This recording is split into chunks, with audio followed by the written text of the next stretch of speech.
Hey everybody, Jason and John here, Everyday Crypto, Crypto Tax Shield, with another edition. And I've got questions today. Came across some stuff, Jason, that I'm confused about, and I'm sure others are confused about. I came across a term today called Bitcoin halving, as in Halving. A little confused. I was going to start doing a deep dive, but I'm like, you know what? Let's just film it. I'm going to pick your brain about it. That'll be so much more fun than just going through Google page after Google page.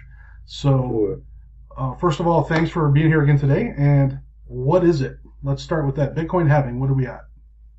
Yeah, well, first of all, thanks for having me. I appreciate it. Yeah, of Happy course. New Year. Awesome. Bitcoin halving.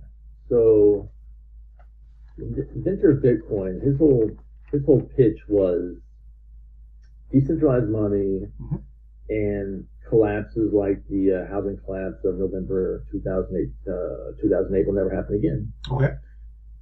So, and he was a coder. He was a C++ coder, and although no one knows who he is, we know a few things about him, right? Right. Obviously a genius, great coder. But what he did was he wanted Bitcoin to be what they call deflationary. Okay. So it'd be like the exact opposite of every fiat currency on Earth. Every fiat currency on Earth, like just print more, it Right. doesn't matter, right? Right. I mean, you can even look at it's the M1 curve, the money supply curve throughout history. You know, it's a slight increase, and then 2008, bam, 2010, and then if you look at the chart now, it's literally a 90-degree angle. Right. So he was trying to avoid all that. So what he did was he put the halving in. And what that is every 4 years, the amount of Bitcoin that can be mined gets cut in half. Oh. So currently it's at 902, I think, 902 Bitcoin per day. That's the most. Well, that was what miners will get in a day. Right. And then in the next halving, it'll be cut in half. And the next halving, it'll be cut in half. Interesting. And what it does is, for one, it gives it that deflationary feel, although it really isn't truly deflationary, but we call it that. Yeah.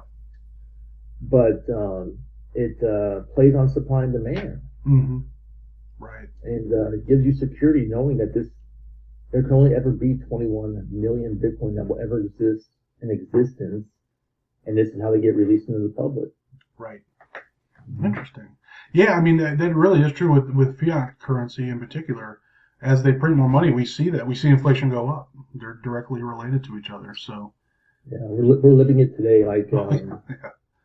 for guys who follow monetary policies and economic situations, you know, today's a very scary day. Like we know inflation's way worse than what they're saying, and you can hear inflation. Maybe you don't know what it means, but when you go to the grocery market and you spend 30% more than you used to, Yep.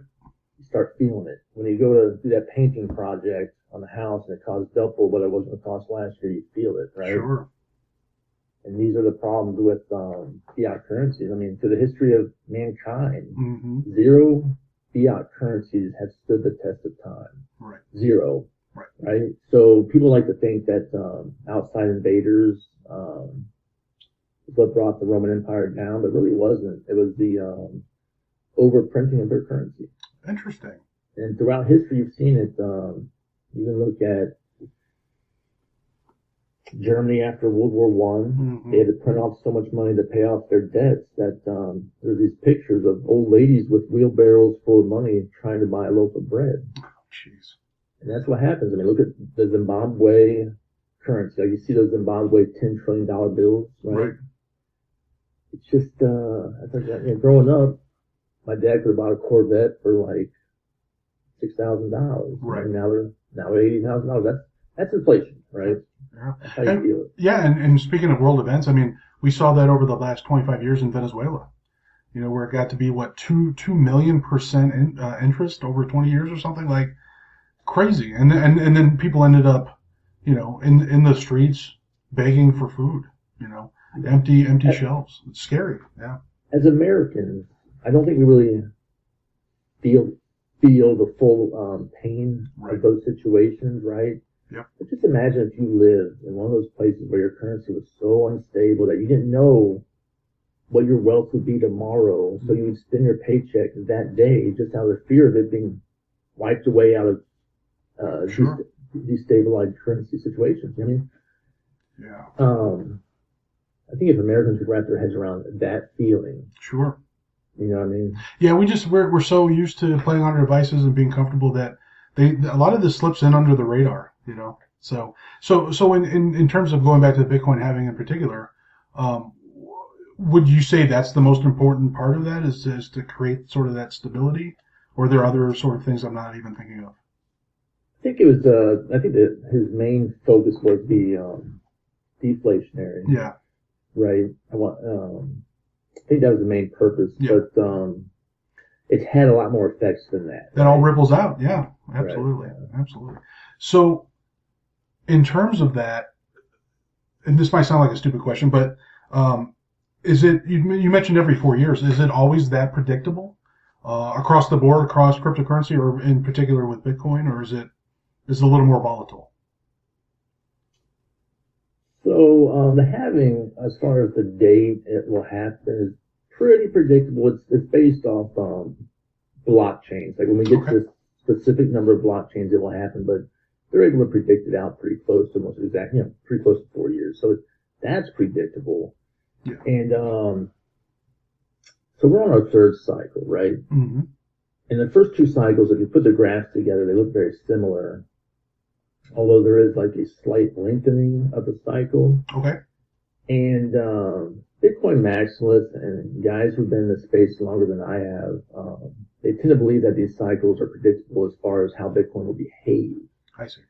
But newer guys like me who come from different backgrounds and we're not really maximalists about these things, we believe that these cycles are lengthening, and therefore, from an investment standpoint, you really shouldn't put a lot of faith on what you think is going to happen based on the cycle. For example, I heard a ton of maximalists saying like September 28th of 2021, that's when the crash is going to happen. That's the exact date that the historical cycle has done this. Right.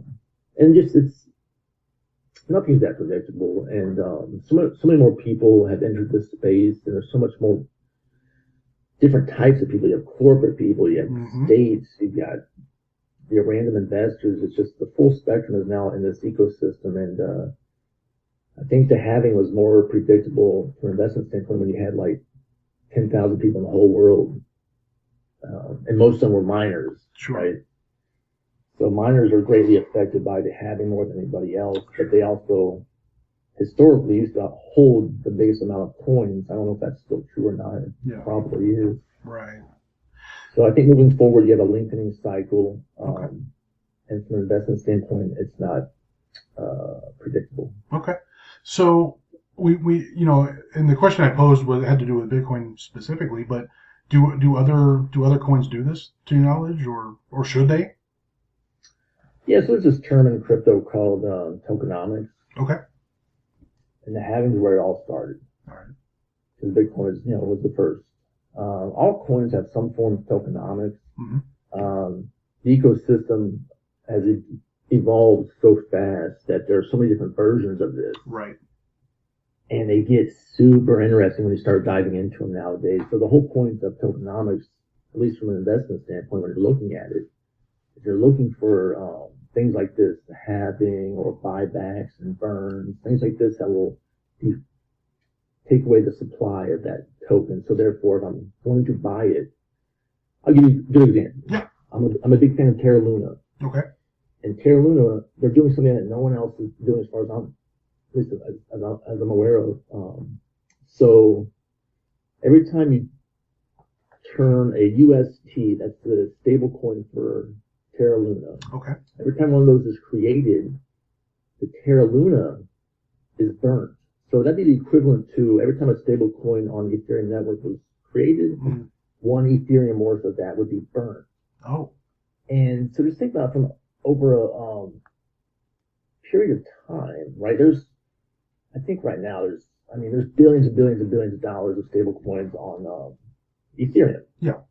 Well, Terra Luna is built as a DeFi smart chain, right? So there's going to be a lot of stable coins on there, right? The stable coins are like the bread and butter of DeFi. Sure. So right now I think there's $30 billion worth of Terra Luna out there as far as the market cap. Mm-hmm. Easily there could be $30 billion worth of UST, created over the next couple of years. Right. So from a business standpoint, you buy a Terra Luna, and there's, to say, for example, 1 million of them, but I know in 10 years there will be 1/10 of that population. Mm-hmm. So from an investment standpoint, just think about it. You were about to buy and then sit on them, Tesla right? stock, Right. and they told you, hey, look, in 10 years, most of this will not exist. Mm-hmm. It give you that incentive to hold it, right? That's right. Absolutely. So there's tokenomics, and that's the connection to the halving. Gotcha. Yeah.